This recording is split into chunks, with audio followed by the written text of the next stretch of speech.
Hello, everyone.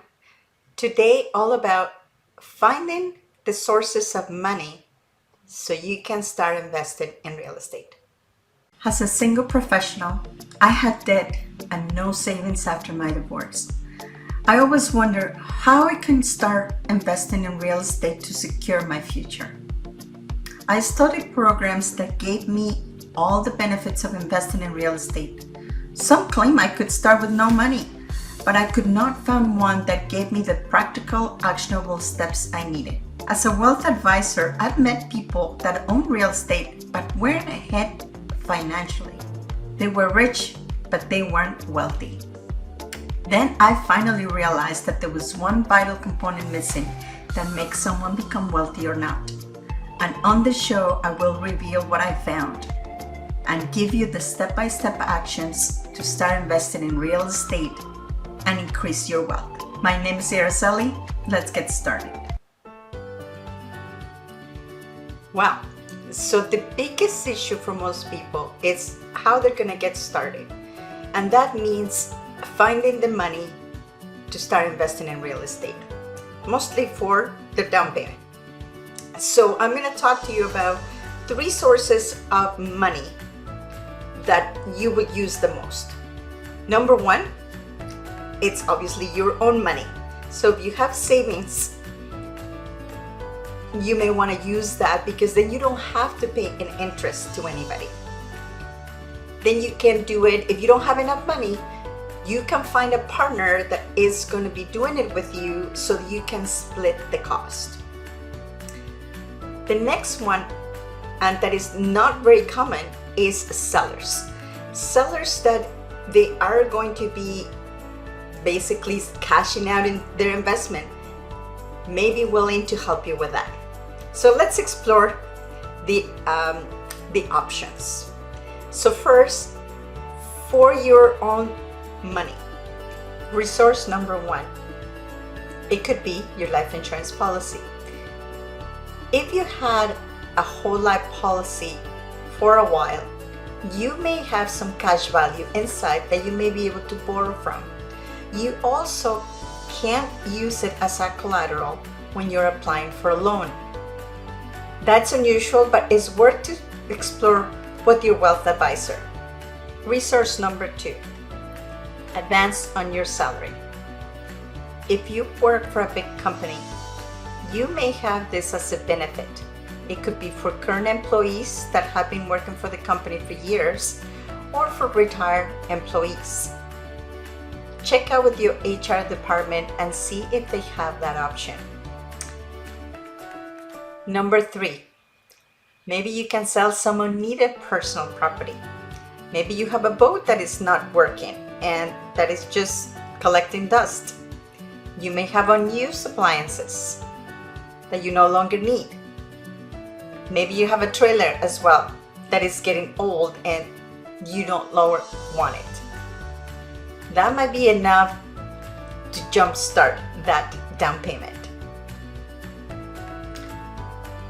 Number 4, this is probably one of the most common one, is to refinance a property that you already own. If you already have an investment property, you can also refinance your own personal property. If you had your principal residence for a while, you may have large equity, and that might be enough to get you into the next investment property. Number 5, future inheritances or trusts. If you know that you have an inheritance coming to you, or you have a trust set up, you may be able to borrow against it. That's something that is worth exploring. You may or may not be able to do it, but check in with your lawyer. It won't hurt, and you might be able to find some other sources that you can use to buy that property. Number 6 is a HELOC, or a home equity line of credit. If you own your personal residence, you may be able to set up a HELOC for the equity that is accumulated in your property. The good thing about a HELOC is that it works like a credit card. And if you need to use the funds, you don't have to requalify. So as soon as you repay it, then the funds are available to you. instead of doing a refinance. In Canada, we can borrow money from RSPs under the home buyers program, and you can repay that money back in 15 years. Every individual is entitled to take up to $35,000 from their RSP.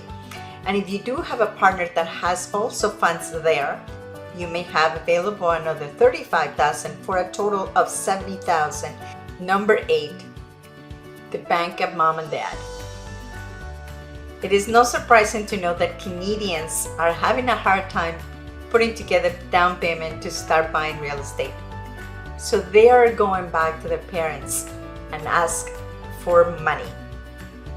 This is something that a lot of people are doing. And if you are one of them, just ensure that you have that donor letter and that the down payment that they are giving you, it is transferred to your own account so you can send that to your mortgage broker to ensure that you qualify for it. Another way that you can do this is by getting a partner. If somebody else wants to start investing with you, it could be your brother, it could be your friend, it could be another family member that they have a little bit of money but they don't have enough themselves, and you don't have enough. So you can put it together and buy a property together to start investing in real estate. You may or may not want to live there, but if it is a property that you're going to use as an investment property, you can collect rents and split the profit. You also can have silent partners, or they are also called money partners. And these people have the money, but they don't have the time or the interest to do any of the transactions. So if you can do the active part of it and they can give you the funds and split the profits, that would be a sweet deal. And the last one is you can also approach sellers. Depending on where they are in life and depending on their goals, they may be able to give you the opportunity to buy the property and secure the sale of the house by getting the funds from you on a monthly basis. So they will get their payment for the mortgage, and they will get either an additional payment or an extra monies put into the payment for maybe 1 or 2 years, depending on the deal that you can negotiate with them. This is advantageous for a lot of people that are retiring and that they don't have a mortgage anymore in the property.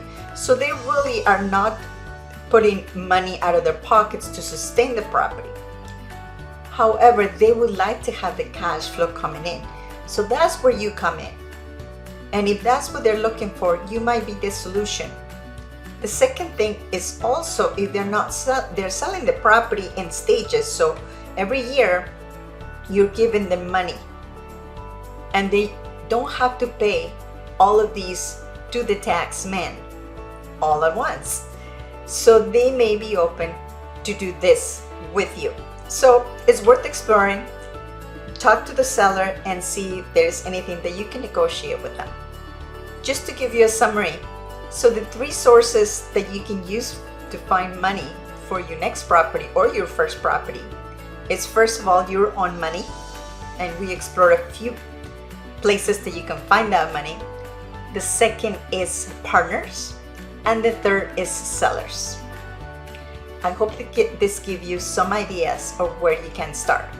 Let me know if you have any other sources of funds for your next property.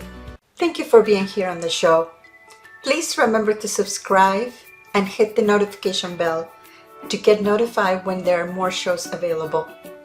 And if you would like to have more information on how to start investing in real estate, please visit my website at www.aracelihernandez.com. Thank you.